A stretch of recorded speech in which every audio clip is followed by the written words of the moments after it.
परम भक्तों को मेरा प्रणाम। यहाँ के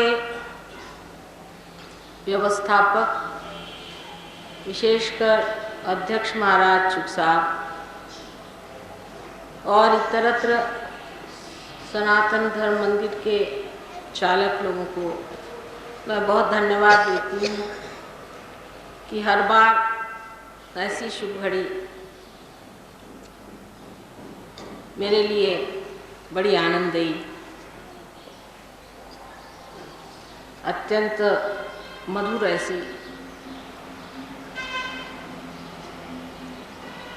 बहुत ही सुंदर याद प्रतिबिंबित इस मंदिर में हो जाती है। सबसे बड़ी वजह यह है कि इससे पहले जितने भी महान लोग हो गए, अवतार हो गए, उनको किसी ने कभी समझा नहीं था।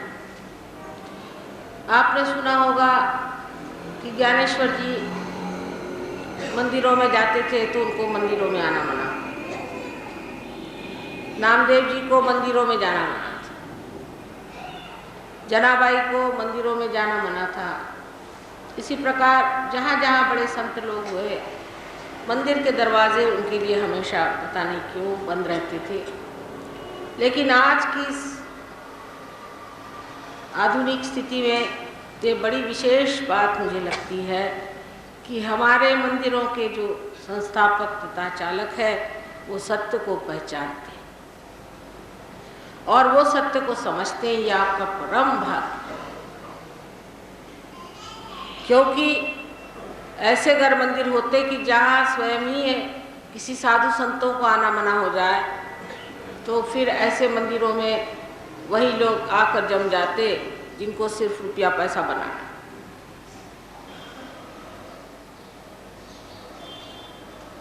इसलिए जहाँ मनुष्य की बुद्धि इतनी खुल जाए कि वो सत्य को पहचाने, वहाँ हमारे जैसे लोगों को कितना आनंद होता होगा ये आप समझ नहीं सकते। अनादिकाल से यह जो सनातन धर्म है इसको बहुत लोगों ने विकृत भी करने की कोशिश की, लेकिन आज सिद्ध होता है जब मैं इस मंदिर में आती हूँ कि सनातन अभी तक सनातन बना हुआ है। जो कुछ बेकार था सो झड़ गया, जो गलतियाँ थी सो खत्म हो गई और ये दशा पे आ गया कि फिर से उसने पहचानना शुरू कर। सबसे ज़्यादा सनातन धर्म वालों ने पहचाना है और अगर आप हमें कहीं कहें कि जाकर हम भाषण दें तो बहुत मुश्किल हो जाए, लोग पहचानेंगे।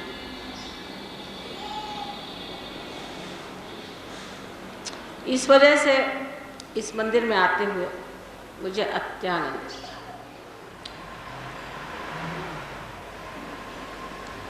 परमात्मा के बारे में अगर कोई भी बात करता है इस आज कल की दुनिया में तो लोग सोचते हैं कि एक मनोरंजन का साधन है, इससे सिर्फ मनोरंजन हो सकता है। परमात्मा की को नाम की कोई चीज़ तो हो नहीं सकती, सिर्फ मनोरंजन मात्र के लिए। ठीक है, अब बुढ़े हो गए हमारे बाबा दादी तो ठीक है मंदिर में जाकर बैठें और अपने समय बिताएं, एक अच्छा तरीका है। घर में बैठ के बहू को सताने से अच्छा है कि मंदिरों में जाए। इससे ज़्यादा मंदिर का कोई अर्थ अपने यहाँ आजकल के ज़माने में लोग लगा रहे हैं। ये जो मंदिर में भगवान बैठे हैं इनका भी उपयोग यही लोग समझते हैं कि इनको जाके अपना दुखड़ा बताएं, ये तकलीफ़ है वो तकलीफ़ है और वो सब ठीक हो जाना चाहिए। लेकिन ये मंदिर क्या है, इसके अंदर बैठे हुए भगवान क्या हैं, उनका हमारा क्या संबंध है और उनसे कैसे जोड़ना चाहिए संबंध, आदि चीज़ों के बारे में अभी भी बहुत बातें गुप्त हैं। और ये बातें अनादिकाल से होती आई हैं। आपको मालूम है कि इंद्र को तक आत्म साक्षात्कार देना पड़ा, सो अनात्मा। करते करते ये बातें जब 6ठी सदी में सबसे बड़े हिंदू धर्म के प्रवर्तक आदि शंकराचार्य इस संसार में आए, तब उन्होंने खुली तौर से बातचीत शुरू कर दी। नहीं तो अपने यहाँ एक भक्ति मार्ग था और एक वेदों का तरीका था, जिससे कि गायत्री मंत्रादि कर। जब जब कभी भक्ति में लोग बिल्कुल बेकार चले जाते थे तो उनको खींचने के लिए ऐसे लोग आते थे कि जो कहते थे छोड़िए भक्ति और अपना चित्त हटा करके और निराकार कर, क्योंकि साकार में बिल्कुल बह चले जा रहे। और जब निराकार में बहुत बहकते थे तो उनसे कहने आते थे कि बाबा निराकार से कुछ फायदा नहीं होता, चलो साकार कर। लेकिन वो इधर से उधर जैसे कोई पेंडुलम चलता है ऐसे इंसान चलता रहा। और इसीलिए इन दोनों चीज़ों से आदमी ये समझ गया कि इसमें भक्ति भी है और निराकार भी है, ओंकार भी है और कृष्ण भी है। उसके बगैर हिसाब किताब बन नहीं सकता। सहयोग में आप दोनों के दर्शन पाते हैं, ब्रह्म के भी दर्शन पाते हैं और इन सब देवताओं के भी दर्शन पाते हैं। ब्रह्म की शक्ति जो है यह परमात्मा की प्रेम की शक्ति है जो चारों तरफ विचरण करती है। और जितने भी जीवित कार्य संसार के हैं, जैसे एक फूल से फल बनाना आदि जितने भी जीवित कार्य हैं वो करती है। हमारे अंदर भी वो कार्य करती है जिसे हम पैरासिम्पैथेटिक नर्वस सिस्टम कहते हैं, उसमें वो विचरण करके और कार्य करती है।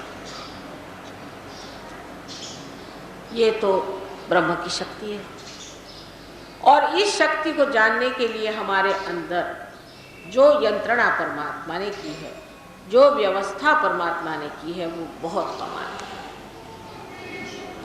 और इस यंत्रणा को करने के लिए उन्होंने हमारे उत्क्रांति में हमारे शरीर ही के अंदर अलग अलग देवताएं बिठाई। इन बच्चों को अलग अलग देवता बिठाए थे। सबसे पहले तो श्री गणेश बना। श्री गणेश पवित्रता, सारे संसार को पहले पवित्रता से भर दिया। निराकार में कहें तो वो पवित्रता से भर दिया और साकार में कहें तो श्री गणेश बना। बातें जैसे ये अब आप देख रहे हैं जो जल रही है, इसका प्रकाश चारों तरफ है लेकिन इसकी ज्योत भी है और प्रकाश भी। इसी प्रकार जो सबसे पहले चीज बनाई वो श्री गणेश बनाए, जिनका प्रकाश जो चारों तरफ फैला हुआ है, जो ब्रह्म शक्ति। अब किसी ने अगर गणेश जी को पकड़ लिया तो भी गलत होगा और किसी ने अगर प्रकाश को पकड़ लिया वो भी गलत हो गया। क्योंकि जैसे मैंने पहले मर्तबा बताया था कि पहले तो उन्होंने बात की कि कौन से फूल हैं और फूल के अंदर शहद है, तो लोग फूलों से चिपक गए कि फूलों को खोजो, बकना शुरू हो गया सब, मतलब जबानी जमा खर्चे, शब्द जालम, बस बातें करना शुरू कर दी। तो उन्होंने कहा कि भाई देखो ये फूल खोजने वाले जो हैं तो पगला गए, फूलों की पूजा, फूलों के पीछे दौड़ना और शहद की बात ही नहीं करते। तो फिर उनका चलो भाई शहद की बात शुरू करो। सब जितने बड़े बड़े हो गए हैं वो हमारी भलाई के लिए ही एक में से निकाल के दूसरे में से निकाल के इसमें ऐसा करके किसी तरह से अकल डालते। कभी निराकार की बात करो, पलख निरंजन की बात करो, अलख जो दिखाई नहीं देता, वो उन्होंने बातचीत शुरू कर दी। पर वो भी बातचीत हो गई। शहद की भी बात करो और मधु की भी बात करो तो भी मधु पाइएगा कैसे? तो क्या होना चाहिए? आपको मधुकर होना चाहिए। आपको स्वयं बदलना पड़ेगा। आप में आत्म साक्षात्कार होना चाहिए। यह सब धर्मों में कहा गया है। क्योंकि अदल बदल करने से थोड़ा दिमाग आदमी का ठनकता है, सोचता है कि चलो ये गलत चीज़ थी, दूसरी चीज़ पकड़ लो। लेकिन सबने एक बात कही, चाहे कितना भी अदलो बदलो, लेकिन चीज़ है आपका आत्म साक्षात्कार होना चाहिए। किसने नहीं कहा? ईसा मसीह ने कहा कि तुम्हारा फिर से जन्म होना चाहिए। हिंदू धर्म में तो बिल्कुल ही मानी हुई चीज़ है कि दी जाए तो शादी जाए, जो जिसका दूसरा जन्म होता वही ब्राह्मण होता, वही ब्रह्म को जानता है, साफ साफ कहा हुआ। उसके तौर तरीके गलत लगाने से नहीं, पर सही बात में तो यही कहा। नानक साहब ने कहा कि अपने में खोजो, आपे को पहचाने बगैर आप परमात्मा को नहीं जान सकते, आत्मा को पाओ। उन्होंने यही कहा। अब सब ने यही रट लगा के रखी है कि भाई आत्मा को पाओ, फिर से जन्म करो। ईसा मसीह ने कहा वही बात, मोहम्मद साहब ने कहा है कि आपको पीर होना पड़ेगा। सबने जब एक ही बात कही है तो उधर ध्यान देना चाहिए कि सबने इसका अंतिम लक्ष्य एक बताया कि कितने भी चक्कर काटो लेकिन पहुंचना वहाँ, और उसका दिमागी जमा खर्च बना रखा है सबने, उससे नहीं मिलने वाला। आदि शंकराचार्य जी ने भी यही कहा कि बाबा दिमागी जमा खर्च। अब सहयोग में तो हम ये मानते हैं कि बुद्ध देव जिन्होंने निराकार की बात की थी, जिन्होंने ईश्वर की बात ही नहीं करी, क्योंकि उन्होंने सोचा कि ईश्वर की बात करो तो ये ऊपर ही टंग जाते हैं, ये फिर अपनी सोचते नहीं है। ईश्वर की बात करो तो सब अपने को ईश्वर समझने लग जाते हैं। ऐसे बहुत से लोग वो सोचते हैं कि हम बिल्कुल निराकार हो गए, बहुत से लोग अपने सोचते हैं हम ईश्वर हो गए। इंसान का दिमाग ऐसा है कि जिस चीज से चिपका दो वही हो जाता है, और जो असल में है आत्मा वो नहीं होता। तो इस तरह से जब इंसान का स्वभाव है कि इससे चिपक जाए उससे चिपक जाए, तो बुद्ध ने भी क्या कहा कि ईश्वर की बात ही नहीं करो तो अच्छा है, नहीं तो ये ईश्वर को जेब में डाल लेते हैं, और जब जरूरत है जेब से निकाला, ईश्वर दे ये काम करना दे। अब वो कौन सा ईश्वर है भगवान जाने। जब अपने एक जन्म में उन्होंने ईश्वर की बात नहीं की और उन्होंने कहा कि बस चलो निराकार को छोड़ो, आत्म साक्षात्कार, उसका भी एक तमाशा बुद्धों ने बना डाला। तो वही आदि शंकराचार्य करके फिर संसार में आए और उन्होंने कहा कि भाई अब माँ की सेवा करो, इसके सिवाय कोई इलाज नहीं है, माँ की सेवा से ही पाओगे। क्योंकि बोलना तो था, कहना आधा ही रह गया, आप दूसरी बात बताएं। जितनी उन्होंने ईश्वर की बात शुरू कर दी, उनको भी लोगों ने सता दिया, यहाँ तक कि उनकी माँ मर गई तो उनसे कहने तुम जला नहीं सकते, तो केले के पत्ते से उन्होंने जलाया अपनी माँ।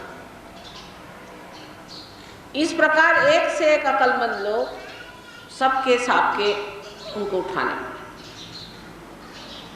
अब कुछ दुनिया बदली नजर आती है कि मेरे साथ ऐसी जाति कोई नहीं करता। एक तो जरूर बिगड़ते हैं, लेकिन इतनी जाति किसी ने नहीं की कि मुझे मारने के दौड़े, ऐसा हाल नहीं। क्योंकि यही उन सब महानुभावों का उपकार मैं मानती हूँ, जिन्होंने आपको अदल बदल करा के समझा दिया कि ये नहीं यन नेति नेति वचने निगमो, ये नहीं, तो फिर क्या। जब नहीं करने पे आ जाएंगे तब बराबर चीज़ को आप पकड़ लेंगे। इसीलिए उन्होंने आपको बताया कि पहले साकार फिर निराकार, निराकार से साकार, चलते। जब आदमी थक जाएगा इससे लड़ते लड़ते, तब वो रुक जाएगा और सोचेगा गंभीरता से फिर है क्या। तो निराकार आपसे मैंने बताया कि सारी ब्रह्म शक्ति जो चारों तरफ फैली हुई है, और साकार आप हैं, और आपके अंदर हर उत्थान के समय पर एक एक देवता बिठाए गए। जब आप कार्बन बन के संसार में आए तब श्री गणेश बिठाए गए। कार्बन की भी 4 वैलेंसी होती है, बीचों बीच बैठे रहते। कार्बन के बगैर प्राण संसार में नहीं आते, प्राणी नहीं बन सकते। इसलिए पहली चीज़ कार्बन बनाई गई, और श्री गणेश पहले इन्होंने ये शुरुआत। इसलिए कहते हैं कि श्री गणेश भूमि तत्व से बने। और ये पहले बिठाए गए जो पवित्रता के लक्षण। कोई से भी धर्म में ये नहीं कहा है कि तुम अपवित्र रहने से धार्मिक हो जाओगे। आजकल के गुरुओं की बात छोड़ दीजिए, इनसे तो भगवान बचाए रखे, सब उल्टी बातें सिखाते। कोई से भी धर्म में ऐसा नहीं बताया है कि गंदे कर्म करके आप परमात्मा को पाइए। लेकिन हम लोग जो हैं तब इस चीज को देखें कि सब धर्म में एक ही बात कही गई और सब ने माना कि पवित्रता जीवन का सबसे बड़ा स्थिर भाव है, उसको पकड़ना चाहिए। तब फिर ये मानना पड़ता है कि श्री गणेश को परमात्मा ने सबसे पहले स्थापित किया। वो द्योतक है, ये उसका आप समझ सकते हैं, जिसे कि हमारे यहाँ कहा जाता है कि इंग्लिश में क्या कहते हैं इंडिकेशन, उसका इंडिकेशन है और उसके प्रतीक रूप, उसका प्रतीक गणेश जी जो हैं वो पवित्रता के प्रतीक स्वरूप, इनोसेंस, अबोधिता, भोला। जो शंकर जी का भोलापन है वो उन्होंने अपने बेटे में पूरा कर।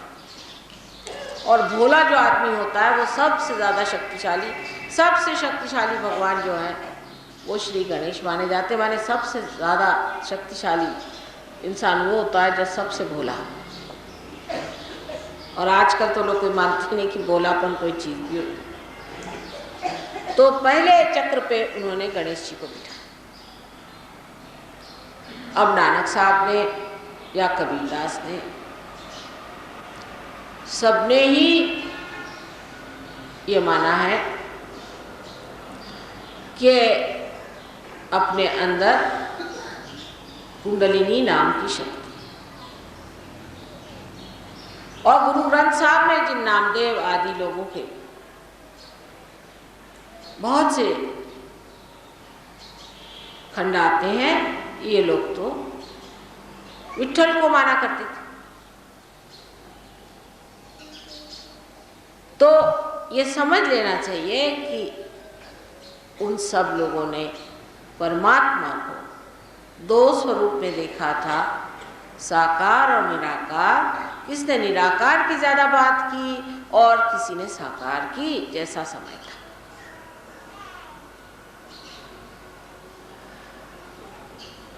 तो पहले चक्र पे श्री गणेश को बिठा दिया, जिससे मतलब अपना जो पहला चक्र है वो पवित्रता का चक्र है। अगर आप समझना चाहें निराकार से तो आप समझ लें पवित्रता, और अगर आप साकार से समझना चाहें तो श्री गणेश।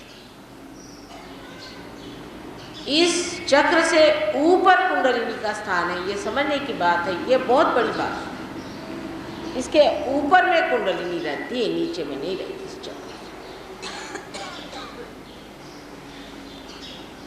क्योंकि पवित्रता श्री गणेश जो है ये अपनी माँ कुंडलिनी जो गौरी, जो कन्या स्वरूपिणी पवित्र है, उसको संभालते हैं, उनकी लज्जा रक्षा करते हैं और नीचे बैठे हुए सबको देखते रहते हैं। और जो कुछ हम करते हैं उसका सारा इंफॉर्मेशन, उसकी सारी मालूमात अपने कुंडलिनी तक पहुंचा देते हैं, जो कि ऐसी बैठी हुई है कि जैसे कोई टेप रिकॉर्डर हो और वो सब चीज़ टेप करता। अब ये कुंडलिनी क्या चीज़ है? ये आदि इच्छा है, परमात्मा की आदि इच्छा। परमात्मा की सर्वप्रथम इच्छा ये हुई कि मैं सृष्टि बना,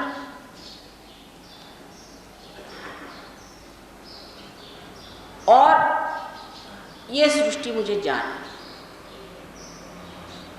ये मुझे पहचाने, मुझसे एकाकार हो। ये इनकी आदि इच्छा है। और वही इच्छा जो थी, इसे हम लोग आदि शक्ति के नाम से जानते हैं। जिसे कि अंग्रेजी लोग होली घोस्ट कहते हैं, और जिसे कि वेदों में ई कहा गया है,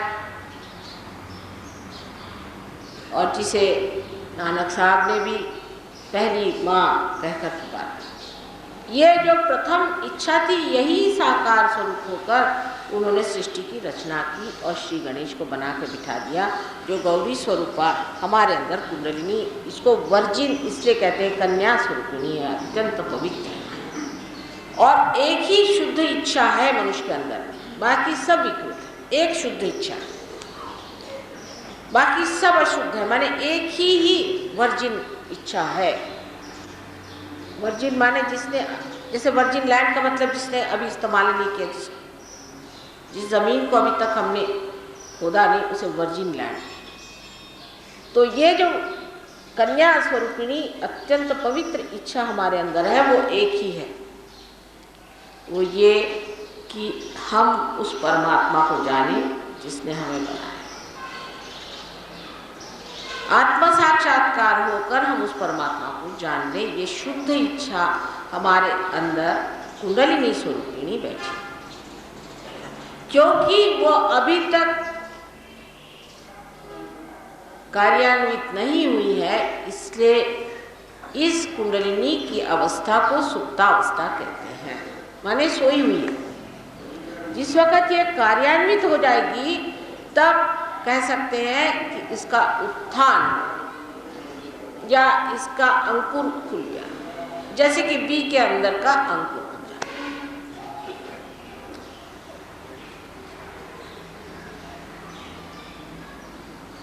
अब बहुत सारे लोगों ने बड़ी ज्यादती करी और उल्टी बातें शुरू कर दी। ये 6ठी शताब्दी के बाद ही हमारे देश में बहुत गंदे लोग पैदा हुए और जिनको हम तांत्रिकों के नाम से जानते हैं। एक माँ के हृदय के कारण हम पूरी तरह से किसी को बुरा नहीं कह सकते, थोड़ा सा हिस्सा छूट ही जाता है। और इसलिए सोचते ये हैं कि जब वो शायद कि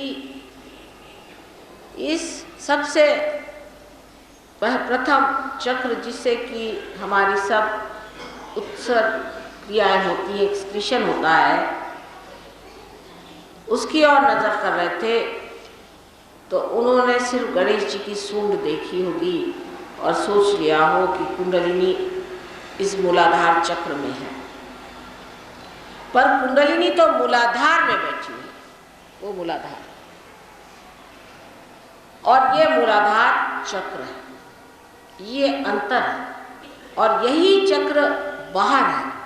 बाकी सब चक्र जो है रीढ़ की हड्डी के अंदर या तो मस्तिष्क में, इस हड्डियों के खोखले मस्तिष्क के अंदर है, और यही चक्र एक बाहर है। और ये चक्र जो है ये हमारे अंदर, जिसे हम पेल्विक प्लेक्सस कहते हैं, उसको चलायमान करता है। और इससे ये जान लेना चाहिए कि कुंडलिनी के भेदन में सिर्फ 6 चक्र आते हैं, 7 नहीं आते। ये बहुत ज़रूरी बात है। इसका मतलब यह है कि जो उत्सर्ग की क्रियाएं हैं, माने जिसमें सेक्स आदि जितना भी आता है उत्सर्ग होता है, ये सब हमारे उत्थान में कारणीभूत नहीं होते, इनका कोई भी असर नहीं आता। किंतु धर्म का आता है। अधर्म से की हुई बातें जो भी हैं वो गलत बैठती है। धर्म से उत्सर्गित की हुई बातें गलत नहीं बैठती। और इसलिए ये चक्र जो है हमारी पवित्रता को देखता है। और गणेश जी जो हैं वो एक अनंत के बालक हैं, क्योंकि अबोध है, इनोसेंट, इसलिए उसको इसका घिनौनापन या गंदगी और इसकी जो बुराइयां हैं वो छूती नहीं, अछूती है। तो साक्षात ओंकार, हीरा किसी जगह पे फेंक दीजिए, वो हीरा ही बना रहे, साक्षात ओंकार से, उसको कोई छू नहीं सकता। और इसलिए वो वहां बैठे हुए पूर्णतया अपने अंदर बसी हुई जो पवित्रता है उसे समा। मनुष्य सोचता है कि माँ आप ऐसा कहते हैं, पर दुनिया में इतने अपवित्र लोग हैं, उनको कुछ नहीं होता, उनको कोई बीमारी नहीं होती, उनको कोई तकलीफ नहीं होती, और बड़ी शैतानी करते रहते हैं और बड़े सुखी। ये बात नहीं, हर एक चक्र का अपना अपना दोष होता है। अब ये चक्र इतना महत्वपूर्ण है, जिस आदमी का ये चक्र खराब हो जाता है उसको दूसरे किसी भी चक्र के खराब हो जाने से मलाइटिस जैसी गंदी गंदी बीमारियां हो सकती हैं। बहुत सी कैंसर की बीमारियां भी इसी चक्र के खराब होने से हो सकती, आँख की शिकायतें भी इससे हो सकती, बुद्धि की खराबियां इससे आ सकती, और नाना प्रकार के विकार इस चक्र के खराब होने से होते हैं।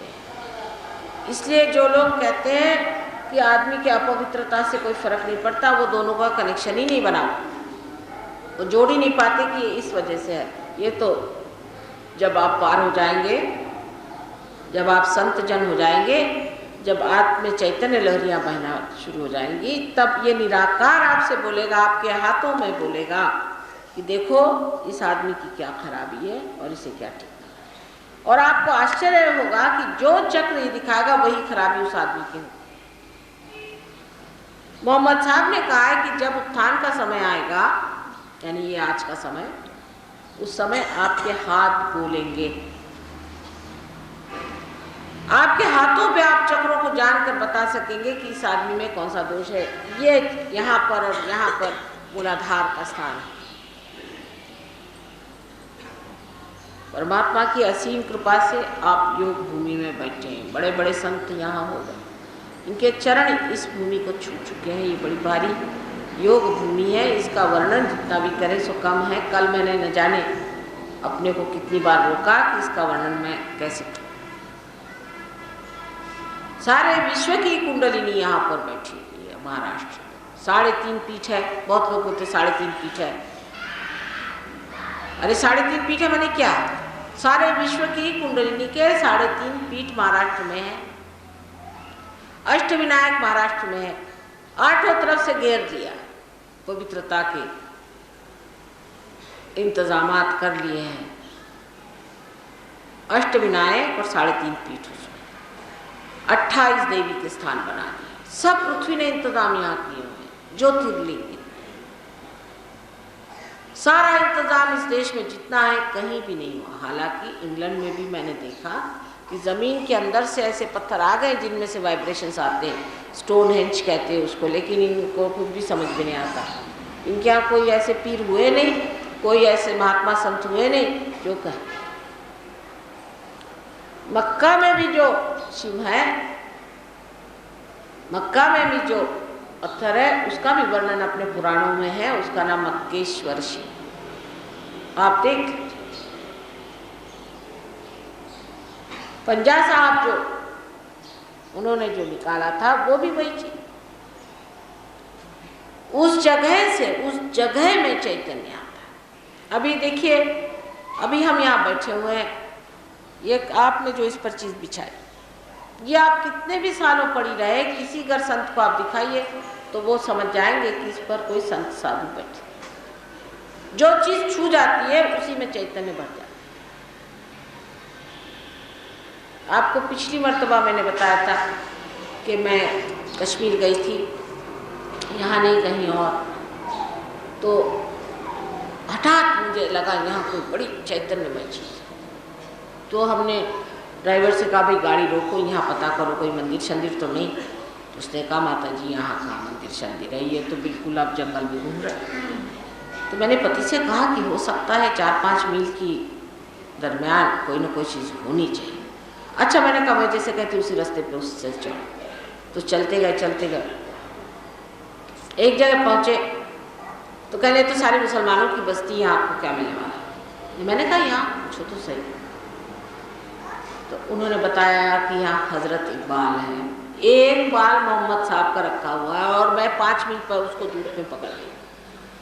अब उनको आप कुछ भी कहिए, भला बुरा कहिए, आपका जो मन चाहे कह सकते हैं, वो भी अपने ही हैं,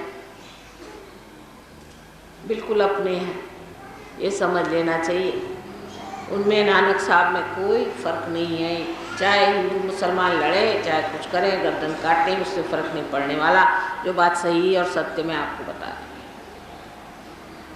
हम लोग आपस में बेकारी में लड़ रहे हैं, ये सब बेकार की चीज़, लड़ने की कोई बात ही नहीं।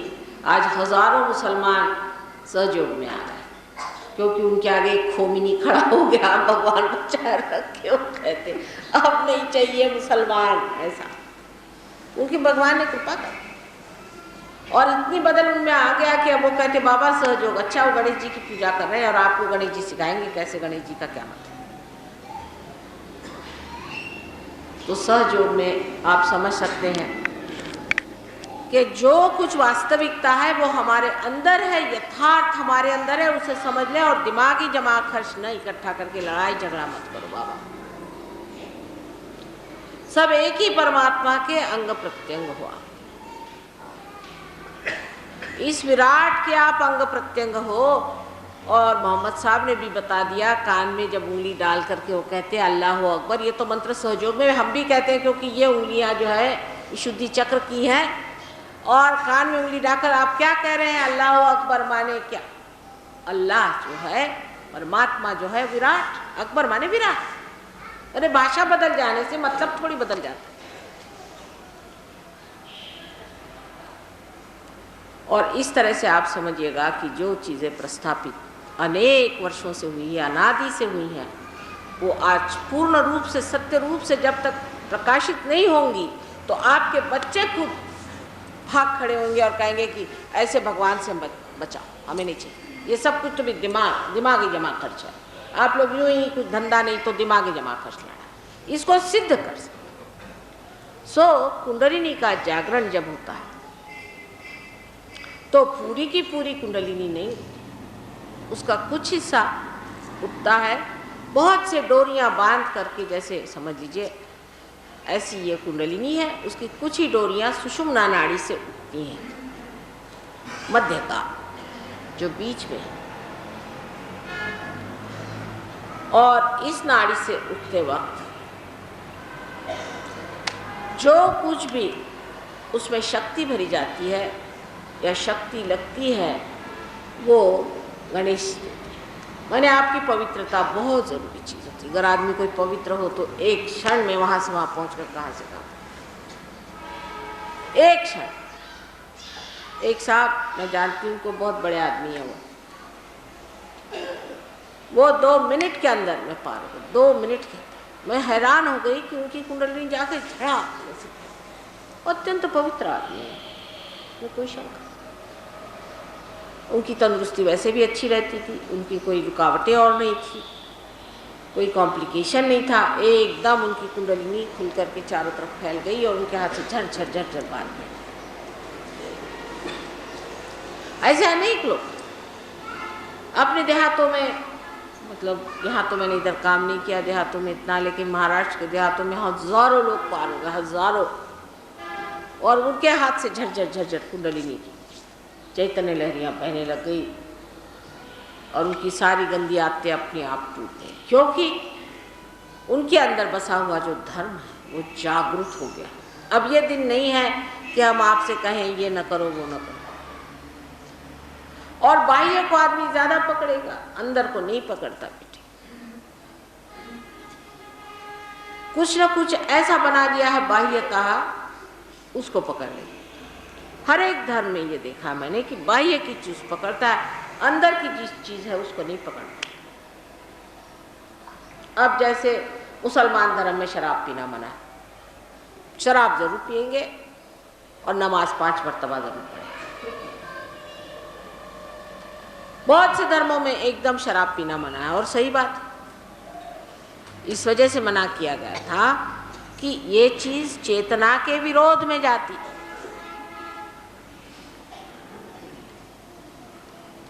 जो चीज़ चेतना के विरोध में जाती है वो साफ बात है कि नहीं लेना चाहिए, क्योंकि चेतना में ही परमात्मा को पाना चाहिए। पर अगर किसी से कहिए कि शराब न पीजिए तो आधे लोग उठ के चले जाते हैं। इसलिए मैं कहती नहीं ऐसी कोई बात, बैठे रहो बैठे रहो। पार होने के बाद अपने आप धर्म जागृत हो जाएगा, सब चीज छूट छाट जाएगी मेरे बच्चों की। क्यों उनको अभी से भगाओ? सब चीज छूट छाट जाती है, क्योंकि ये जो धर्म है हमारे अंदर, जो ये बीचों बीच बना, इस जगह 10 गुरु हैं, 10 गुरुओं के तत्व हैं। वो तत्वता वैसे भी है और साकार स्वरूप भी है। और ये सारे गुरु हमारे अंदर जागृत हो जाते हैं, और इनकी जागृति की वजह से धर्म हमारे अंदर जागृत होने से हम अधर्म का काम कर ही नहीं सकते, कर ही नहीं सकते, पछता ही नहीं, हजम ही नहीं होगा, परेशान हो जाएंगे आप। कोई भी अधर्म की बात होगी तो आप भागेंगे, बाबा रे बाबा यहाँ से भाग।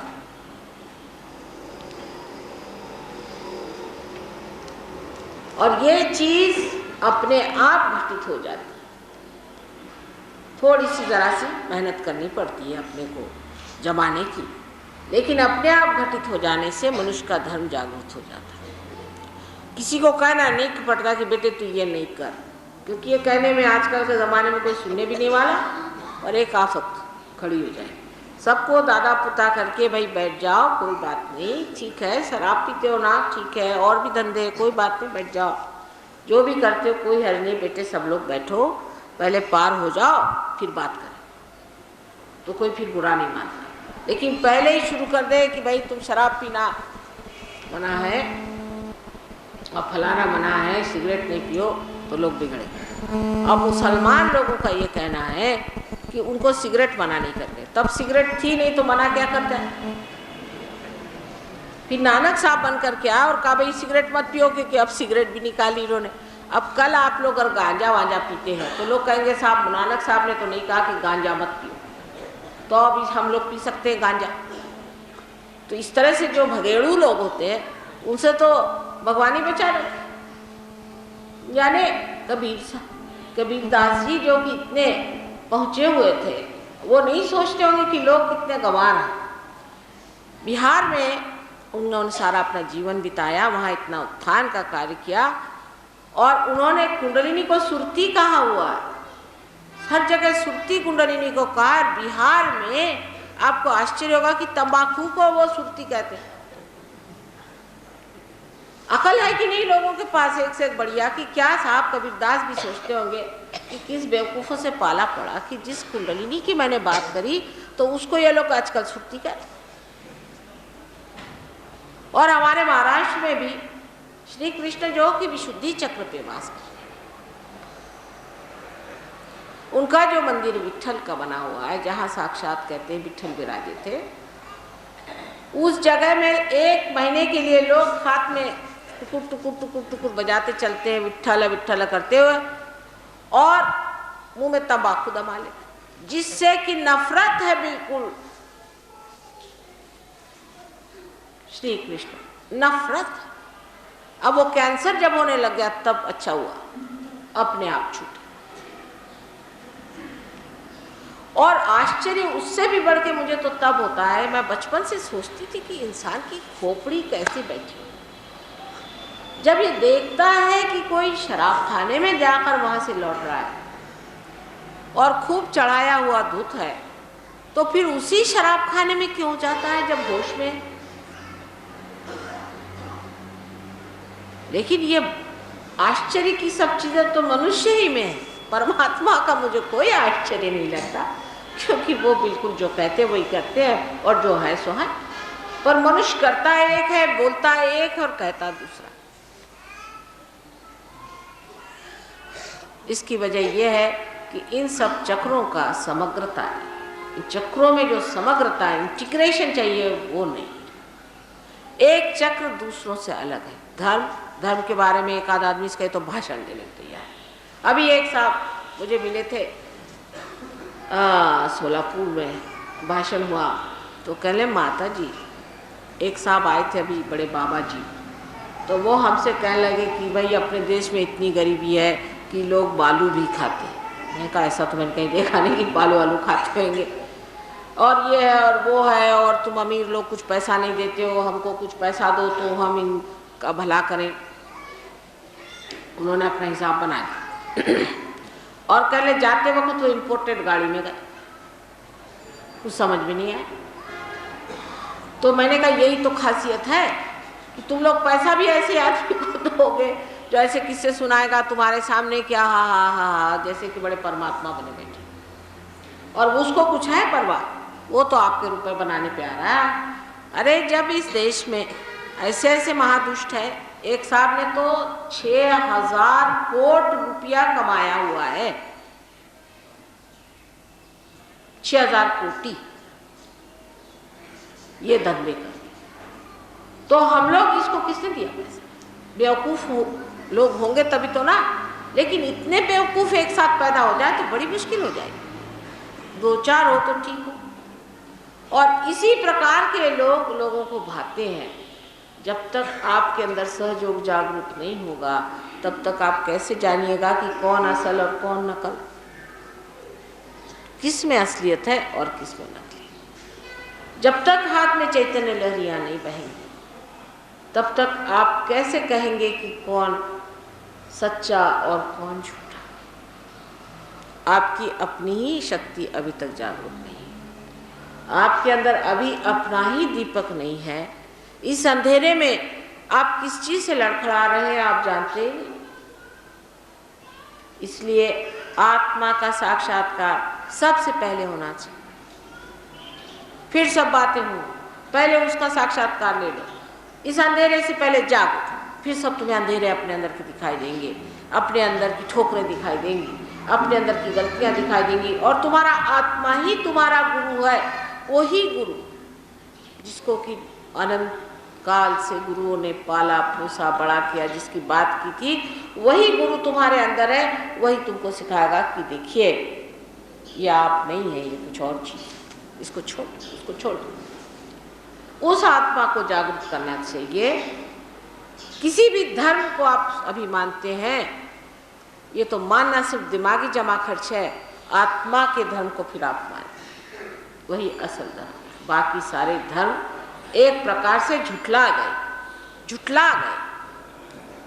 उसकी शुरुआत तो सच्चाई की थी। ये बड़े बड़े महान लोग संसार में आए, जैसे कि एक पेड़ पर अनेक फूल अनेक बार खिलते हैं, बाद में आप लोगों ने उनको तोड़ ताड़ करके अपना मेरा बना करके उनका सारा सत्व ही खत्म कर। इसमें उनका कोई दोष नहीं और धर्म का भी कोई दोष नहीं।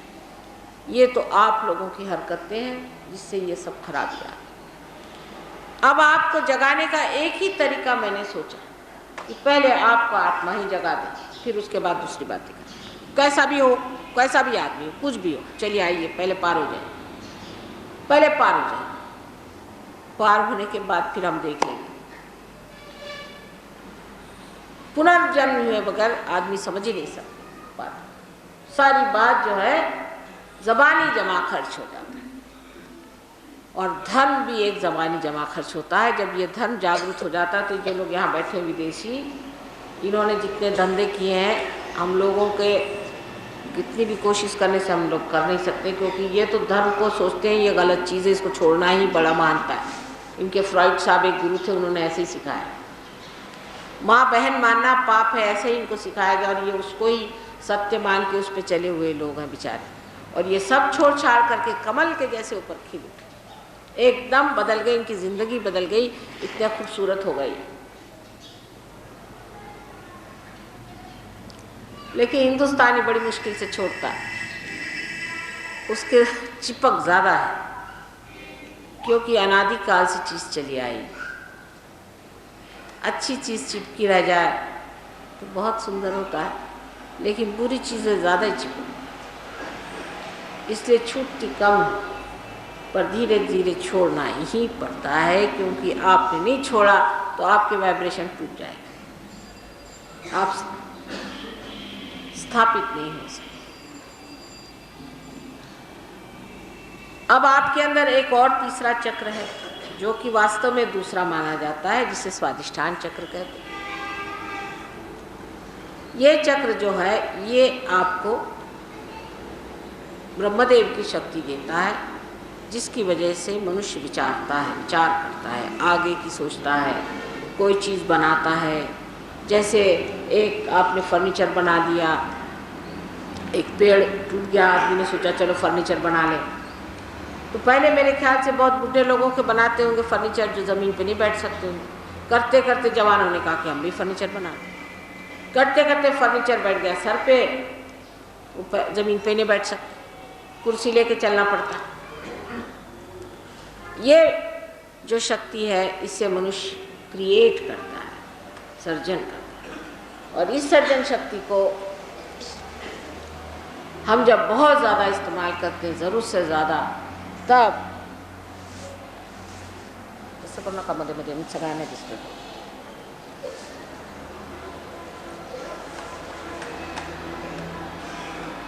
जिस वक्त ये शक्ति को हम बहुत ज़रूरत से ज़्यादा इस्तेमाल करते हैं, तब एक ही शक्ति को इस्तेमाल करने की वजह से और जितने भी चक्र हैं उनसे हमारा संबंध टूट जाता है। एकांगी जीवन जिसकी होता है उसके साथ ऐसे जाती है। और जब ये संबंध उस संपूर्णता से टूट जाता है, तब हम अपनी तरीके से चलने लग जाते हैं, ऑन माई ओन। और इसी को हम कह सकते हैं कि इंसान जो है वो कैंसर की बीमारी से प्लावित होता है। उसको शरीर का कैंसर नहीं होगा तो मन का भी हो सकता है। जितने भी अहंकारी लोग होते हैं उनको मन का कैंसर होता है। वो सोचते हैं कि मुझसे बढ़ के दुनिया में कोई नहीं, और वो जिसको छूते हैं वो भी यही सोचने लगता है। वो किसी के घर में पाँव रख दे तो बच्चे भी सोचने लग जाएंगे। उनकी ऐसी कृपा होती है कि जहाँ उन्होंने बात की तो घोड़े बैल सब उनके जैसे हो जाते हैं। जो अहंकारी मनुष्य होता है, जो अहंकार करने लग जाता है, तो उसको देखे देखे सब लोग अहंकार करने लगे। अब हिटलर इसका एक उदाहरण है, जो अहंकार में इतना भर गया कि उसने सोचा कि मैं कोई विशेष जीव हूँ, और वो जिसको छूता था वो ये सोचता था, यहाँ तक कि उन लोगों को मार डाला, हालत खराब कर दी। किसी के समझ में ही नहीं आया, इतने लाखों लोगों को उसने बेवकूफ़ बनाया और सब बेवकूफ़ों की तरह उसकी बातें सुनने लगे, और छोटे छोटे बच्चों को और औरतों को उसको गैस चैम्बर में मार दिया और उनकी अकल ही नहीं। तो मैं बहुत अक्लमंद हूँ ऐसे समझ के जो आदमी चलते हैं, उनके लिए हिटलर है सामने, दूसरे खोमिनी साहब हैं, ईडी अमीन है, ऐसे बहुत सारे हैं आपको दिखने के लिए। और अहंकार जिस आदमी में होता है, जो कि यहाँ पर दिखाया गया है, आप देखिए पित्त के जैसे ऊपर में पीले रंग का अहंकार, ये स्वाधिष्ठान चक्र के चलने से होता है। और इसकी शक्ति जो है उसको ये राइट साइड की सरस्वती की शक्ति जो है उससे मिलती है।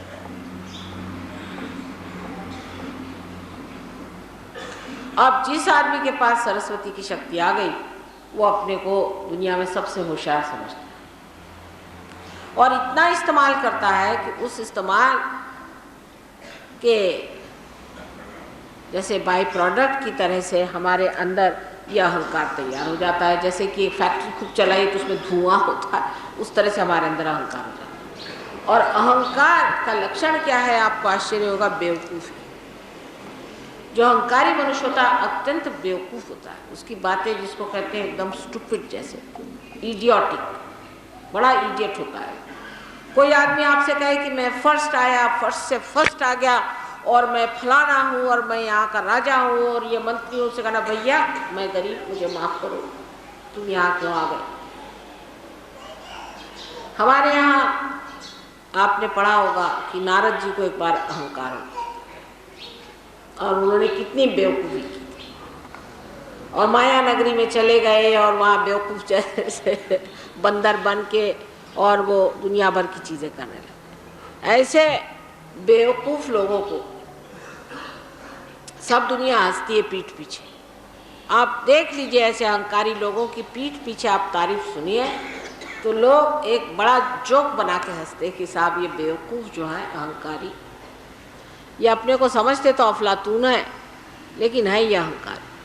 और ये अहंकार जो है मनुष्य को बेवकूफ़ी की ओर ले जाता है, और वो बेवकूफ़ होते जाता है, उसको समझता ही नहीं कि वो बेवकूफ़ है। अंत में उसका हृदय भी जो है एकदम दब जाता है, उसका हृदय एकदम बंद हो जाता है, क्योंकि अहंकार जो है ये हृदय चक्र ब्रह्मचर्य, यहाँ पे जो ब्रह्मरंध्र है इस ये हृदय का पीठ है और उसको वो ढक लेता है। और जब अहंकार उसको ढक लेता है तो हमारा हृदय एकदम ऐसा दब जाता है। और जब ऐसा हृदय हो जाता है मनुष्य का तो वो इस कदर दुष्ट प्रकृति का हो जाता है कि आश्चर्य होता है कैसे दुष्ट। अब परदेश में आप जाइए, पता नहीं हमारे हिंदुस्तानी वहाँ जाके कैसे रहते हैं, मेरा तो वनवास शुरू है। लंदन शहर में कहते हैं कि हर हफ्ते में 2 इंसान मारे जाते हैं, और वो कौन? तो छोटे बच्चे और मारने वाले उनके माँ बाप। सोचे यहाँ कोई सुन भी सकता है ऐसी बात? ये अहंकारी लोगों ने कार्य किया। इनका अहंकार है कि उनको कोई किसी के प्रति भावना नहीं, न बच्चों के प्रति, न माँ के प्रति, न बाप के। इस तरह के अहंकार में जब आदमी टूट जाता है तब उनकी बेवकूफ़ियाँ प्रतीत होती उनके काम से। अपने यहाँ एक से एक राजा महाराजा हो गए, बड़े बड़े लोग हो गए, लेकिन कितने नम्र थे। शिवाजी महाराज का किस्सा सुनिए, ऐसे अपने यहाँ हो गए शिवाजी महाराज जैसे लोग। अब तो ऐसा लगता है कि वो ज़माने कुछ और था। उनके घर रामदास स्वामी आए जो उनके गुरु थे, तो उन्होंने आकर के और बाहर से आवाज़ लगाई तो शिवाजी गए, उनके पैर छुए, उनके पैर पे अपना सर से ताज उतार के रख दिया। गुरु महाराज कैसी कृपा हुई। कह ले मैं तो भिक्षा लेने आया। तो अंदर जाके एक चिट्ठी लिखी, उसमें लिखा कि गुरु महाराज हमारा जितना राज्य आपके चरणों में, और ला करके एक क्षण में दे, या आप इसको राज्य ले लीजिए, सारा आपके चरणों। आजकल कोई राजा महाराजा तो संत साधुओं के दरवाजे के बाहर ही खड़ा कर देगा। कोई कहेगा कि भाई अंदर भी आओ।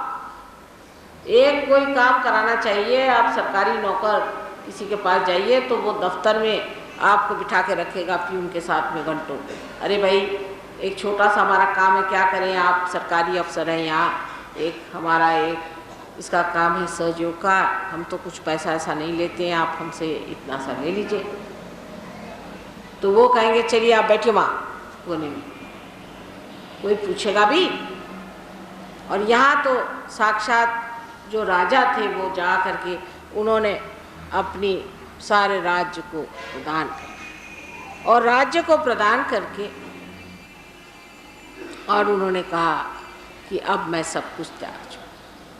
तो उन्होंने कहा कि भाई हम तो साधु आदमी, हम क्या राज करेंगे, राज तो तुम्हें को करना है क्षत्रियों को, लेकिन इतनी बात है अगर तुमने हमें प्रदान कर दिया तो प्रतीक रूप से ये जो हम छाती पहनते हैं इसका तुम झंडा बना दो। वही झंडा बना लिया। अब मैं देखती हूँ कि वो झंडा राजकारण में लोग लगा रहे।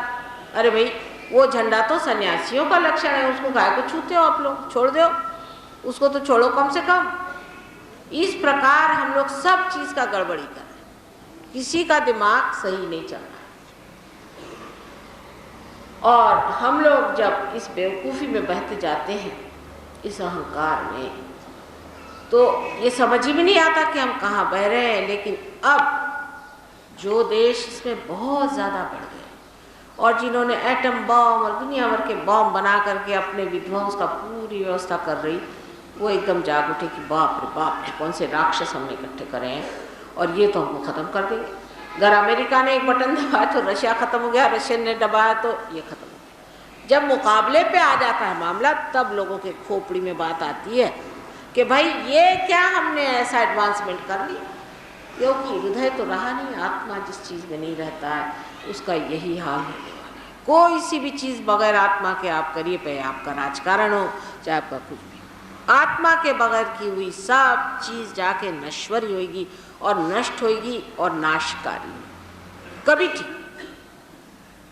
अब आप लोग भी डेवलपिंग हो रहे हैं, मतलब आजकल आप लोग डेवलपिंग, कल आप डेवलप्ड हो जाएंगे, तो वही नमूना हो जाएगा कि आपके बच्चे हिप्पी हो जाएंगे और आप 2-4 बच्चों को मार डालिएगा रोज़, और बीवी हस्बैंड का रोज़ झगड़ा, और उसके बाद डिवोर्सेस होंगे, सब लोग ऑर्फनेज अनाथालय में जाके रहिए और शराब पीजिए, बस, और कोई धंधा नहीं रहेगा। ये इंतज़ाम आपका अगर कर रहे हैं तो मुझे यहाँ से छुट्टी चाहिए। लेकिन ये जान लेना चाहिए कि बड़ी भयानक चीज़ है, इससे बचना चाहिए, बहुत भयानक चीज़ है। और इससे बचने के लिए पहले आत्मा को पा लीजिए, फिर चाहे आप डेवलपिंग करिए, चाहे कुछ करिए, पहले आप आत्मा को पा लीजिए, नहीं तो ये सत्यानाश में आप फंस जाएंगे। इसलिए जो गलत रास्ता है उससे मत जाइए, कोई भी वजह से। अब कोई है, साहब जर्नलिस्ट है, एक साहब आके बैठ गए, मुझसे लगे लड़ने। मैंने कहा भैया मुझसे क्यों लड़ रहे हैं, मैंने तुम्हारा क्या बिगाड़ा। कहने लगे कि नहीं माता जी बात ये है कि आप तो कह रहे हैं कि अब सब ठीक हो जाएगा। हाँ मैंने कहा हो तो जाएगा, ये तो बात है, अगर धर्म जागरूक हो जाए और आत्मा जागरूक हो जाए तो सब ठीक होने वाला। तो फिर कल हम अखबारों में क्या लिखेंगे? अखबार में तो हम ऐसी बातें छापते हैं जब कोई खराबी, एरोप्लेन कहीं गिर गया, कोई मर गए, 50 लोगों की हालत आ गई, तब छापते, तो अब क्या छापे? सारी दुनिया ही उल्टी घूम रही। तो मैंने कहा भाई कभी कभी तुम मनुष्य भी तो होते होगे, कभी कभी तुम इंसान भी तो होते होगे, क्या हमेशा जर्नलिस्ट ही रहते? और जब तुम इंसान होकर सोचते होगे तो देखते होगे कि क्या चल रहा है तुम्हारे और भाई बहनों के साथ, क्या हो रहा है, और तुम्हारे मानव की क्या दशा हो रही, इसको सोचो तुम और इधर तुम आओ। पहले माँ ये तो बात है, मेरे घर में ही बड़ी दुर्दशा है, और तुम्हारे समाज में उसमें और भी दुर्दशा, और तुम्हारे देश में उसमें तो बहुत ही दुर्दशा, और सारे संसार में दुर्दशा है। फिर इसको अगर ठीक करना है तो अपनी आत्मा को पाओ, सबसे कहो आत्मा को पाओ। आत्मा को पाते ही परमात्मा की जो शक्ति हम लोगों से अगोचर, अलग, निरंजन है, वो हमारे अंदर से बहना शुरू हो जाएगी। हम उसके पास हो गए, उसके प्रेम और उसके आनंद में हम बह गए। उसको पाओ, उसको पाए बगैर कुछ भी सुलझने नहीं वाला। आज सारा ही भाषण कर सभी चक्रों पे दूर तो बहुत मुश्किल हो जाएगी, लेकिन आज मैंने स्वादिष्टान और मूलाधार के बारे में थोड़ा सा बताया हुआ और थोड़े गुरु तत्व पे एक बात करी है। अपने अंदर का गुरु तत्व को जागृत कर लेना, यह हमारा परम कर्तव्य है। उस गुरु तत्व को जागृत करके और आप अपने ही को सही रास्ते पर ले आए। आज संसार ऐसे कगार पर खड़ा है कि विध्वंस बाहर से तो है ही, लेकिन अंदर से भी बहुत ज़बरदस्त। हर तरह की बीमारियां आज अपने सामने आके खड़ी हैं। इन बीमारियों का कोई भी इलाज नहीं है। ये जो विध्वंस हमारे अंदर से हो रहा है, जो हम अंदर ही से टूटे जा रहे हैं, उधर हमारा कोई भी ध्यान नहीं। हमारे बाल बच्चे, हमारे जो कुछ अपने हैं वो सब खत्म हो रहे हैं। उनको सबके जोड़ने का एक ही तरीका है कि जो सर्वव्यापी परमात्मा की ब्रह्म शक्ति है उसको प्राप्त करें, परमात्मा के साम्राज्य में उतरें और उसको वर्णन करें। और ये सिर्फ आत्म साक्षात्कार से ही घटित हो सकता है, जो कि आप बेच नहीं सकते, खरीद नहीं सकते। ये तो बात बिल्कुल गलत है कि बहुत से लोग कहते हैं कि बगैर पैसे के कैसे काम चलता है। आप जो श्वास ले रहे हैं उसका कितना आप पैसा जो दे रहे हैं मुफ्ती में लेते हैं। जो आप इंसान बने हुए हैं अमीबा से, उसका आपने कितना पैसा चढ़ाया भगवान को। जितनी भी मूल्यवान और ज़रूरी चीज़ें हैं जीवन के लिए वो सब मुफ्त है, इसीलिए हम जीवित हैं। नहीं तो जिस तरह के हम लोग हैं, कभी कभी लगता है कि जीवित रहने का भी अधिकार नहीं, लेकिन परमात्मा ने सब मुफ्त ही दे दिया। उनकी परम करुणा, परम्पार, उनका प्यार सारे संसार में बह रहा है। इसीलिए हम लोग आज चल रहे हैं। सिर्फ उस प्यार को अपने अंदर बसाकर उसका प्रकाश सारे संसार में फैलाना है। कुंडलिनी के बारे में और हमारे प्रोग्राम 10 दिन तक है, आप लोग ज़रूर वहाँ उपस्थित हों और मैं इसके बारे में और आगे बताऊंगी कि कुंडलिनी चीज़ क्या है, उसका कितना सनातन हमारे साथ संबंध है और सनातन धर्म की जो विशेषताएं हैं उसको उभारना अत्यंत आवश्यक है। उसी प्रकार जिन्होंने निराकार की बात करी उनका भी उसमें पूरी तरह से प्रकाश देना भी अत्यंत आवश्यक है। पर अगर आप सोचते हैं कि एक तरफा चलने से आप कामयाब होंगे तो गलत बात है। सब चीज़ परमात्मा की बनाई हुई और परमात्मा ने इस बनाई हुई चीज़ को ठीक रखने के लिए अपने ही कारिंदों को इस संसार में भेजा या कहिए अपने ही स्वरूपों को इस संसार में उतारा हुआ है, तो उस चीज़ को आपको मान्य करना चाहिए। और उसकी मान्यता ले करके, और थोड़ी देर बाद उसकी मान्यता ले करके और आत्म साक्षात्कार को आपको प्राप्त करना। आत्म साक्षात्कार के बाद आपको इसमें स्थापित भी होना पड़ेगा। ये नहीं कि आपने आत्म साक्षात्कार कर लिया और आप बैठ गए कि हाँ माँ हमें तो हो गया। ये पहली चीज़ है योग होना और योग की कुशलता पाना। एक तो होता है योग जिसमें कि कुंडलिनी का जागरण तथा ब्रह्मरंध्र का भेदन हो जाएगा, लेकिन इसकी कुशलता भी आपको सीखनी पड़ेगी। और इसकी कुशलता सीखने पर आप प्रवीण हो जाएंगे, आप एकदम इसके मास्टर्स हो जाएंगे। वो कैसे और क्या, उसके लिए यहाँ पर आपके इस मोहल्ले में ही एक सेंटर है, और जहाँ आप इसको सीख सकते हैं, जान सकते हैं और समझ सकते हैं और इसमें प्रवीण हो सकते हैं। बहुत आसान है, छोटे छोटे बच्चे तक इसमें निष्णात हैं। और आज अनेक घरों में मैं देखती हूँ कि बहुत पहुँचे हुए पुरुष पैदा हुए हैं, लेकिन आप जानते नहीं कि पहुँचे पुरुष हैं। उनको समझने के लिए भी ज़रूरी है कि आप अपने आत्मा को जान लें, जिसकी वजह से आप उनको भी समझ लें। सबके लिए अत्यावश्यक है कि वो परमात्मा को जानने से पहले अपने आत्मा को जान लें, और आत्मा को जानते ही परमात्मा को आज समझ पाएंगे, उससे पहले आप नहीं समझ सकते। आत्मा की आँख पहले आनी चाहिए आपके चित्त में। उसका प्रकाश आपको चित्त को जब आलोकित करेगा, तब उस प्रकाश में ही आप परमात्मा को समझ सकेंगे। इसलिए पहले आप आत्मा का दर्शन करें, आत्मा को पाएं, और यही एक इच्छा शुरुआत में रखें। उसी के साथ साथ परमात्मा क्या चीज़ है उसे भी आप समझ जाएं। परमात्मा आप सबको अनंत आशीर्वाद।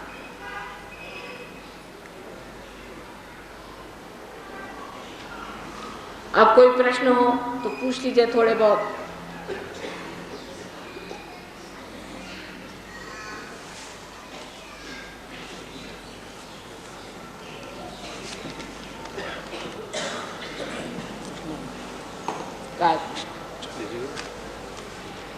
मन के कुविचार और दुश्चिंताओं से कैसे छुटकारा पाया जा सकता है? अरे भाई यही तो बता रहे हैं। आप तो मेरी बात ही नहीं सुन रहे थे जब ये सवाल पूछा कि मन के कुविचार और दुश्चिंताओं से कैसा छुटकारा पाया जाए। मैं कह रही हूँ आत्मा को पाओ ना। हाँ, ये पूछा होता कि आत्मा को कैसे पाए, तो कोई बात नहीं।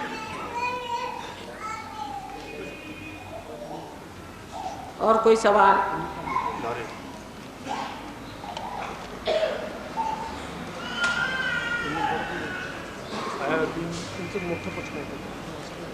थोड़ा मोटा प्रश्न है। ये प्रश्न है कि लेटर है? लेटर है तो प्रश्न तो पूछ लो ना।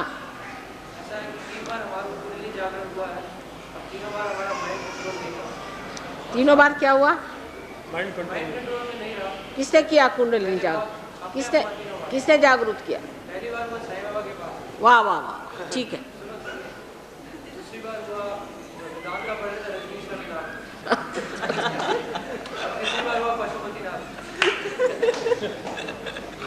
अब यही इसका जाहिर है।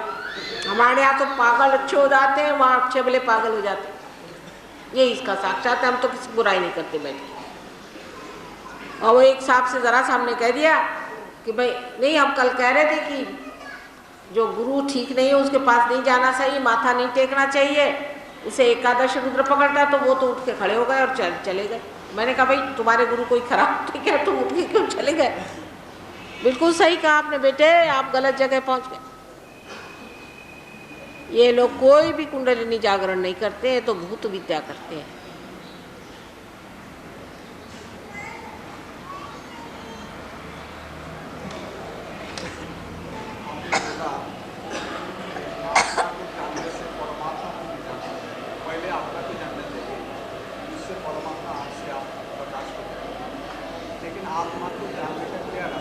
वो तो वही तो करना है अभी। वो ठीक सवाल है, वही करेंगे अभी, वही करना है। हाँ, ठीक बात कही। ये तो है, अच्छी बात है। ये आपने सवाल बहुत अच्छा किया। हाँ, और ये तो अभी वही करना है, वही करते हैं। और बोलिए, एक से एक नमूने आजकल निकले हो कुंडलिनी को जागरण करने वाले। दिन में शराब पीना और शाम को कुंडलिनी जागरण करना।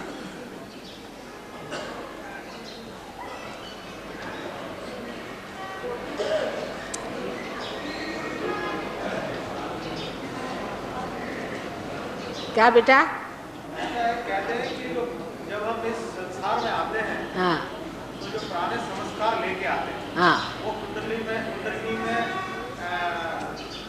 होते हैं, वो सुखों इस संसार में। हाँ, ठीक है। तो अपने अब के कर्म से क्या ये पुराने संस्कार को जला दिया जा सकता है योगा से? नहीं, योगासन नहीं है बेटे, बैठ जाइए, आपसे बता रहे हैं। यहाँ एक आज्ञा चक्र है, इस पर मैंने कल बातचीत की थी, आप लोग थे नहीं। ये आज्ञा चक्र में जब कुंडलिनी इसमें से छिदती है तो यहाँ के जो देवता हैं जो जागरूक होते हैं, वो हमारे सारे संस्कार आदि जो हैं वो कुछ नहीं, ये दोनों चीज़ें हैं जिसमें कि मन और अहंकार है। एक मन है और एक अहंकार, ये दोनों को खींच लेने से आपका जो सहस्त्रार खुल जाता है और कुंडलिनी बाहर आती। कौन करता है अपने अंदर? अपना अहंकार ही सब काम करता है। जब आप अहंकारी नहीं रह गए, आप आत्मा रह गए, तो फिर आपके कौन से संस्कार रहेंगे? वो तो निर्दोष है। वो तो लेके आए पर छूट भी तो जाना चाहिए। अरे जब आपकी ट्रेन पर भी सामान छूट जाता है तो ये फिर इतनी बड़ी घटना में नहीं छूटेगा? सब छूट जाता है, उसका तो कुछ भी नहीं बच जाता, वो तो अपने आप घटित होता है। यही तो विशेषता है कुंडलिनी की।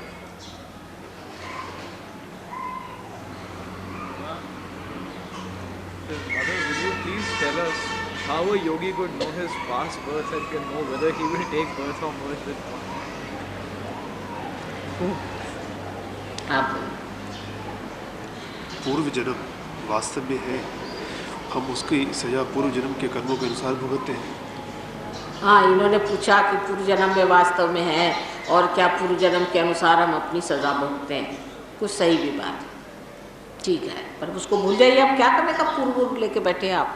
हम तो अभी वर्तमान की बात करिए। अभी आपके सामने हम बैठे, कौन आपका पूर्व जन्म और कौन उसकी सजा, सबका कुछ इलाज तो करना चाहिए। अभी छोड़िए, पूर्व जन्म का बहुत हम लोगों को खोपड़ी में भरा हुआ है, हिंदुस्तानियों के खासकर। क्या करने का है पूर्व जन्म? आप कुछ भी थे तो करने का क्या है? ये इधर एक दूसरे से आप पूछ रहे हैं पूर्व जन्म का क्या और उसके योगी और फलाना ठिकाना, ये सब बातें बेकार। हम तो वर्तमान की बात करना चाहते हैं, ना पूर्व की न भविष्य की। अभी वर्तमान में क्या होगा? एक ब्राह्मण को द्विज कहते हैं, उसका जन्म दूसरा होता है, और एक पक्षी को भी द्विज कहते हैं, क्योंकि जो अंड स्थिति में होता है वो बदल के वो पक्षी हो गया। तो जो अंड स्थिति पे समझ लीजिए उसके ऊपर कुछ दाग दुग लगे रहते हैं, वो क्या उसके पक्षी होने पर उसके ऊपर दिखाई देते हैं? जब आपका पूरा ही ट्रांसफॉर्मेशन होने वाला है, जब आप पूरे ही बदलने वाले हैं, तब फिर पूर्व और भविष्य क्या रहेगा? पूरा आप आमूलाग्र बदल जाते हैं, तो ये सब चीजें तो छूट गई। जब बी वृक्ष हो गया तो बी खत्म हो गए, और फूल का जब फल हो गया तो फूल खत्म हो गए। अब आप अमीबा से इंसान बन गए, क्या आप विश्वास कर सकते हैं कि आप बंदर से इंसान बने? बंदर खत्म हो गया, आप इंसान बन गए, ये तो मानना पड़ेगा।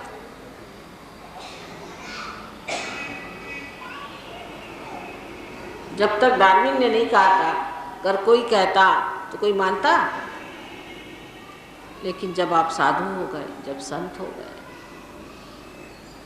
तब आप संत हो गए। तुकाराम कहते हैं कि हम भी बिगड़ गए, आप भी बिगड़ जाओ। बिगड़, बी को हमने घड़ा दिया और तुम्हारे बी को बिगड़ा लो, बिगड़ गए। इसी तरह से बात है कि हम बिगड़ गए, आप भी बिगड़ गए। कबीरदास जी कहते हैं कि जब मस्त हुए फिर क्या बोले। हाँ, पार होने के बाद पार उतर गए संत जनारे। जब पार उतर गए फिर इस पार की बात क्यों करने का, भी उसी पार को चिपके बैठे हैं कि उसके भी उस पार के उस पार की बात करें पूर्व जन्म की। छोड़िए बात, इसमें कोई अर्थ नहीं। अब कोई ऐसा प्रश्न पूछो कि जो काम का हो। whether Kundalini yogi can acquire supernatural powers as Baba Nanak had. अब ये एक और सवाल पूछा कि whether kundalini yogi can acquire supernatural power Baba Nanak. किसी से यहाँ कंपटीशन नहीं है। बाबा नानक जो थे गुरुओं के गुरु साक्षात दत्तात्रेय अवतरण था। आप उनके बारे में क्या जानते हैं, हमसे पूछे आप। अब आप एकदम से भगवान होने की सोच रहे हैं क्या, पहले संत हो जाओ। अब बाबा नानक से भिड़ने की जरूरत नहीं, वो कहाँ हम कहाँ। अपने इंतजामात से चलना चाहिए कि भाई जो इंतज़ाम हमारा है उसको हम पूरा इस्तेमाल कर रहे हैं, फिर और इंतजामात जुड़ाए, फिर और आगे बढ़े। अभी से आप उनका नाम ले रहे हैं, वो तो साक्षात दत्तात्रेय, वो तो अवतार, वो मनुष्य थोड़ी थे। आप तो मनुष्य, वो तो भगवान थे। आप भगवान हैं, आप तो मनुष्य हैं। आप तो भगवान होने की सोच रहे हैं एकदम से। ये फिर भविष्य की बात, बेकार आज की बात करो ना, अभी की बात करो, इस वक्त की। जब रस जितने 5 तत्वों का अनुभव होने लगता है उसके बाद आपका क्या परामर्श है? क्या कह रहे हैं आप? जैसे रूप, रस, गंध, शब्द, ये सब उसको अनुभव होने लगते हैं। जब 5 रसों का अनुभव होने लगता है उसके बाद की कहते हैं क्या बात है? कोई रसों का अनुभव नहीं होता, रसवस का अनुभव नहीं होना चाहिए, सब गलत बात है, गलत बात। सिर्फ आपको आत्मा के इसमें चैतन्य का होना चाहिए। रस वगैरह तो इंद्रियों से आता है, जो अतीत इंद्रिय ज्ञान होता है उससे होता है, लेकिन असल में आत्मा का जो है चैतन्य से मतलब आपके अंदर चैतन्य पहले महसूस होना चाहिए। उसी की वजह से अब मैं अब तक कहना चाहता था कि जैसे कुंडली के बारे में बिना कुछ किए हुए, हाँ, अनायास, सहज सहज।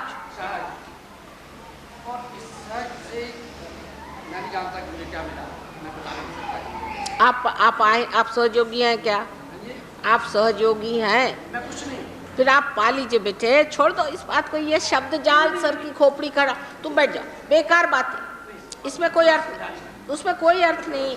ये तो शब्द जाल है। 2 किताब पढ़ ली उसके बारे में। नहीं, मैं किताब नहीं पढ़ी, कोई किताब नहीं पढ़ी। हाँ, फिर वही तो मैं बताना चाह रहा हूँ, मैंने कोई किताब नहीं पढ़ी, हाँ, ना कोई दिमाग किताब में। तो बहुत अच्छे हो, तुम जल्दी से पार हो जाओगे। बैठ जाओ, छोड़ो, बहुत अच्छे। अगर नहीं पढ़ा है तो और भी अच्छा है भाई, मेरे को तो झंझट लगता है पढ़ने वालों से। ये कहते हैं परमहंस योगानंद के क्रिया योग के बारे में आपके विचार क्या है? बेटा, हमारा अक्रिया योग है, क्रिया योग वगैरह कुछ नहीं है। अक्रिया, जो क्रिया योग है उसको उल्टा समझे हैं लोग, बिल्कुल सब उल्टी बात है। देखिए, जब मोटर चलती है तो उसके पहिए अपने आप चलते हैं, उसकी सब जो मशीनें हैं अपने आप चलती हैं, ठीक है ना। लेकिन अगर वो मोटर चलने से पहले ही आप उसके व्हील्स घुमाएं या उसका स्टीयरिंग आप घुमाइए तो मोटर को आप तोड़ देंगे। ये क्रिया योग का मतलब ये है कि आप यहाँ से जीभ काटिए, ज़बान नीचे निकालिए, उसको लटकाइए, फिर उसको अंदर ले जाइए, फिर खेचरी करिए, इससे आपको भगवान मिल जाएंगे। और लोग विश्वास करते हैं। सर मुंडाइए, बाल कटाइए। अरे कबीरदास जी ने तो इस पर इतना लिखा है, और उनको लोग कहते हैं सदुकड़ी भाषा लिखते हैं। उन्होंने एक एक को निकाला है। उन्होंने कहा कि भाई अगर सर मुंडाने से अगर कोई भगवान के पास जा सकता है तो भेड़ों का तो 1 साल में 2 बार ही सर क्या सारा शरीर ही मुड़ाया जाता, वो तो भगवान के दरवाजे पहुंच ही गए होंगे। देखिए उनको कौन पढ़ता है? ये क्रिया योग की सर मुंडा लीजिए, आप भगवा वस्त्र पहन लीजिए और घंटा लेके सर पे घूमिए कि मैं बड़ा भारी साधु सन्यासी, तो आप बन जाएंगे। ये तो असत्य पे चल रहे हैं, आप सत्य पे नहीं आ रहे। और ऐसे जितने भी लोग हैं सब बेकार गए। नाम अपना बड़ा रखने से कुछ नहीं होता है। अभी उनके कितने शिष्य हैं जिनका आपने नाम लिया, जिनकी जीभ ऐसे लटक रहे हैं। अमेरिका में आप जाके देखो, कुत्ते के जैसे ऐसी जीभ लटक रही, कहने लगे साहब हमने योगानंद स्वामी ने हमारी खेचरी करवाई। अच्छा करी खेचरी। आजकल वो सबके बाल मुंडा रहे हैं। यहाँ बेचारी एक औरत आई, उसके बाल सारे मुंडाए हुए। मैंने कहा क्यों? कल आश्रम में सबके बाल मुंडा दिए। अब भाई कबीरदास जी कह गए थे, उनको क्यों नहीं पढ़ते हो? बाल मुंडा रहे हैं, चोगे पहन रहे हैं, चोगा पहन करके दिखा रहे हैं बड़े। उन्होंने कहीं कहा था कि साधु सन्यासी लोगों को ऐसा बाहर का सन्यास लेना चाहिए? सीता जी ने कहा है कि कोई सन्यासी अगर घर में आए उसको बाहर बिठाइए। दहलीज नहीं हमारी, हम गृहस्थी, हमारा अपना पवित्र जीवन। हम यज्ञ में रह रहे हैं, हम गृहस्थी में बैठे। अभी सन्यासी बाबा आए, उनको अंदर आने की क्या जरूरत है? कोई भी सन्यासी, पहले जो असल सन्यासी होते थे, पुराने साईनाथ थे, आदि शंकराचार्य जी थे, कभी किसी की दहलीज नहीं लांघते थे। वो किसी कार्यावश, थोड़ी जिंदगी इन लोगों की रहती है, संसार में आते हैं और इसीलिए वो कार्यवश वो सन्यासी रहते हैं, उसमें कोई हर्ज नहीं। लेकिन ऐसे लोग गृहस्थी में नहीं इंडल्ज करते, उनका गृहस्थी से कोई संबंध नहीं था। उनको तो गृहस्थ का संबंध भी नहीं रहता, बाहर बेचारे गृहस्थ अपने यज्ञ कर्म कर रहे हैं, अपने गृहस्थी चला रहे हैं, उनके पैसे पे सब पा रहे हैं यहाँ पर। ये तो रोज का धंधा है। अभी मैं वहाँ गई थी, कौन सी जगह है, नगर जिला में, वहाँ पे बहुत से आए न्यूज़पेपर वाले। वो कहने लगे कि माता जी पहले रईस लोग चींटियों को चीनी देते थे, अब चींटियाँ नहीं रह गई क्योंकि चीनी बहुत मिलती है उनको, वो उस जगह में चीनी बहुत होती है नगर जिला में। तो अब उन्होंने चींटियाँ इकट्ठी कर ली। मैंने कहा मतलब क्या? कहले हरे रामा हरे कृष्णा वाले इकट्ठे कर लिए हैं, इनको यहाँ ज़मीन दे देते हैं, इनको घर बनवा देते हैं और उनसे बस भजन भजन गाते रहते हैं और रस्ते भर वो भीख मांगते फिरते हैं। कहले हमारे यहाँ करीबन कुछ नहीं तो 500 भिखारी बैठे हुए हैं, हरे रामा हरे कृष्णा। ये गोरे चमड़ी की जो इन्होंने कहने लगे कि यहाँ चींटियाँ ला के हमारे खोपड़ी पे ला दी, इनको कौन पालेगा? आए दिन दरवाजे पे खड़े भीख मांग रहे हैं। जितने लोग भीख मांगते हैं ये भीख मंगे लोग, ये परमात्मा के कैसे हो सकते? मेरे समझ में आता।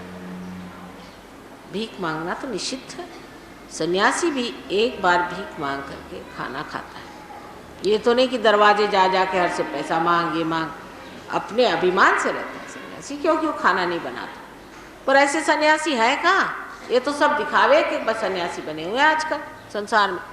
सब शोबाजी है, आप लोग पहचान नहीं पाते उसे, हम क्या करें? ऐसे सन्यासी बन करके घूमिए। अभी क्या जरूरत है सन्यासी बनने की? सन्यास तो अंदर की चीज है। गुरु नानक स्वयं साक्षात जो थे वो महासन्यासी, और जब वो जनक राजा के रूप में थे तब तो राजा बन के रहे, और राजा बनकर के उन्होंने राज्य किया, और वो सन्यासी थे, उनको विदेही लोग कहते थे, इसलिए उनकी लड़की को वैदेही कहा जाता। अब अपने सामने सब साक्षात है, लेकिन हम लोग इसको सोचते ही नहीं है। पता नहीं क्या हो गया, एक पर्दा पड़ा हुआ। और कोई भी बाबा जी आ जाए तो औरतें पहले जाएंगी उसके चरण छूने। भाई वो सन्यासी, तुम्हारा क्या मतलब? तुम गृहस्थी में बैठी हुई, तुमसे क्या मतलब है? किसी सन्यासी हो चाहे गैर मर्द से क्या मतलब है? जैसा अपने धर्म में लिखा हुआ है, स्त्री को जैसे रहना चाहिए, स्त्री धर्म से रहना चाहिए, आदमी को जैसे रहना चाहिए वैसे को अपने धर्म से रहना चाहिए, और सन्यासी को अपने धर्म से रहना चाहिए। नहीं तो रावण जैसे आ करके सन्यासी का रूप लेकर के और सीता जी का तक उन्होंने हरण कर लिया था। तो ये जितना क्रिया योग वगैरह ये बातें हैं, ये सब कुछ करने की नहीं, सब तमाशेबाजी है, पैसे खाने के धंधे।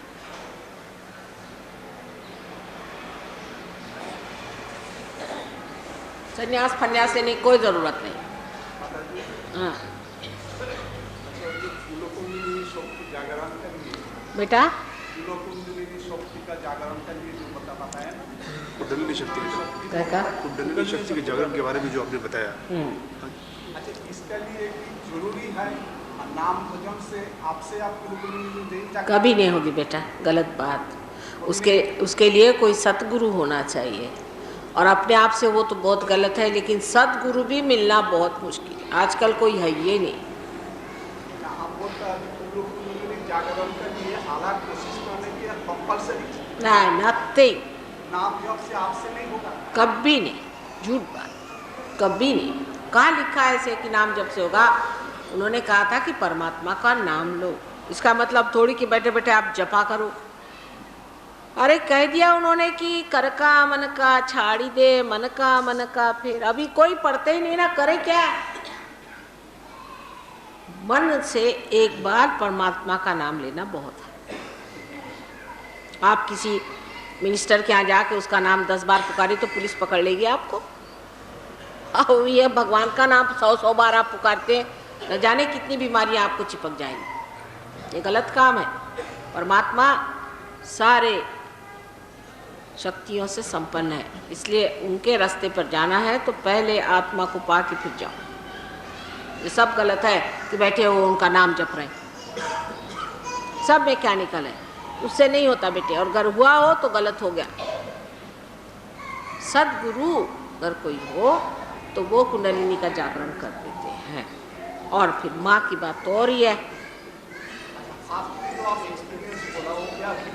वो चैतन्य की लहरियाँ हैं, ये ब्रह्म शक्ति है। आप जान सकते हैं इसको। आप पूछेंगे जब कि क्या ये ब्रह्म शक्ति है माँ, तो आपके हाथ में ज़्यादा आएगा। कोई सा भी आपको सवाल पूछना है तो जैसे कंप्यूटर खुल जाता है इस तरह से आप कोई सा भी सवाल पूछिए। अगर हाँ होएगा तो बहुत जोरों में आएगा और आनंद आएगा, और अगर गलत होएगा तो जलन आएगी, कभी ब्लिस्टर्स भी आ सकते हैं, कभी कुछ हो सकता है, नमनेस आ सकती है। लेकिन अगर हाँ होगा तो एकदम जोरों में बहने लगेगा। अपने यहाँ से भी ब्रह्म शक्ति को आप देख सकते हैं, अपनी कुंडलिनी जागृत। ठीक है।